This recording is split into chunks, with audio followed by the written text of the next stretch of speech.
যারা দক্ষ, কাজ শিখে আসছে এবং ভাষা আয়ত্তে আছে, ভাষা জানে, তারা ভালো অবস্থানে আছে। আমি মোহাম্মদ ওয়ালিউল্লাহ, গ্রামের বাড়ি হচ্ছে বাংলাদেশের কুমিল্লার মুরাদনগর থানাধীন। আমি আসলে বাংলাদেশে অবস্থানকালীন সময়ে এনজিওতে জব করতাম।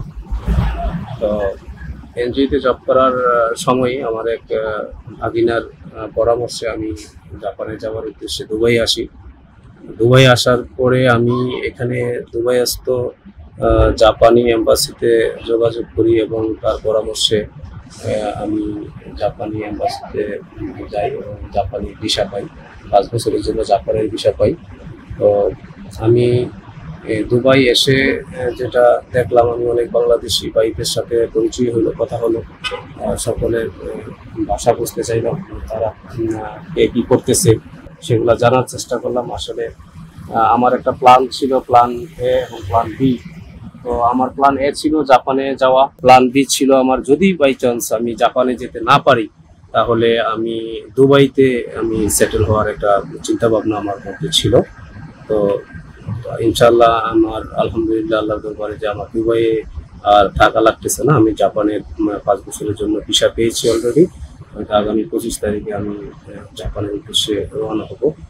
তো এখানে 2 মাস আমি দুবাইতে অবস্থান করছিলাম। 2 মাসের মধ্যে আমি যেটুকু দেখলাম যে দুবাইতে আসলে বাংলা ভাষাভাষী যারা আছে, তারা আসলে যারা দক্ষ, কাজ শিখে আসছে এবং ভাষা আয়ত্তে আছে, ভাষা জানে, তাদের মোটামুটি তারা ভালো অবস্থানে আছে।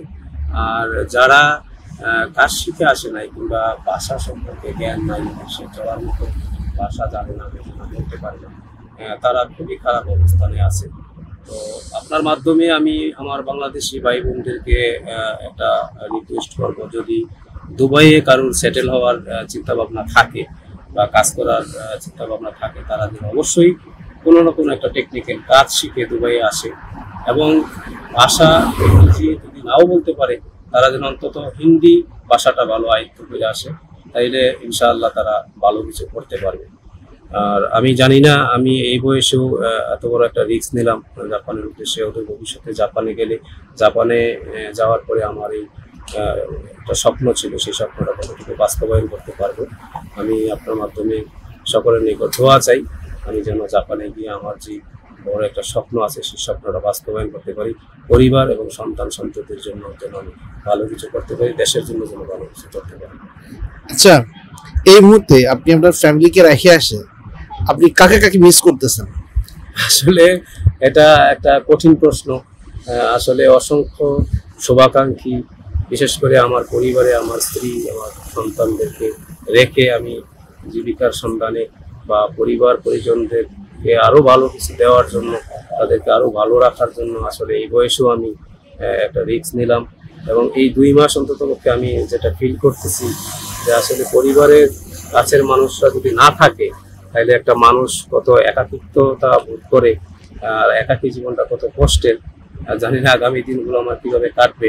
আমি খুব মিস করি আমার ফ্যামিলিকে এবং পরিবারকে, আমার অসংখ্য বন্ধু বান্ধব, অসংখ্য শুভাকাঙ্ক্ষীদেরকে, আমার চাকরি জীবনের অসংখ্য বন্ধু বান্ধব, শুভাকাঙ্ক্ষী, আমার ব্যক্তিগত বাল্য বন্ধু থেকে শুরু করে স্কুল বন্ধু যারা আছে সকলকে। আপনার মা বা বাবা বেঁচে আছেন?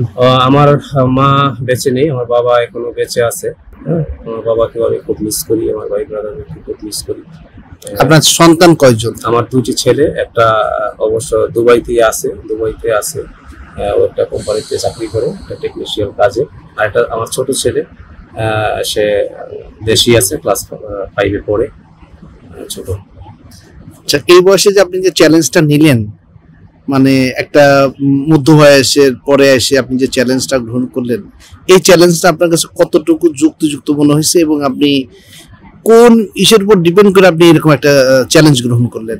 আপনি জানেন যে বাংলাদেশের এখন বর্তমানে আসলে খুবই ক্রাইসিস, জিনিসপত্রের দাম বেশি। আসলে এনজিওতে জবকালীন সময়ে আমরা যে স্যালারি পাইতাম, আসলে এই টাকা দিয়ে আসলে একটা পরিবারকে ভালোভাবে রাখা, দৈনন্দিন যে তাদের ব্যয় নির্বাহ করা আসলে খুবই কষ্টসাধ্যের ব্যাপার ছিল আমাদের জন্য।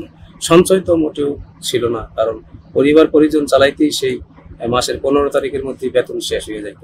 তো চিন্তা ভাবনা করলাম যে আসলে নো রিস্ক নো গেইন, এই জিনিসটা মাথায় ছিল।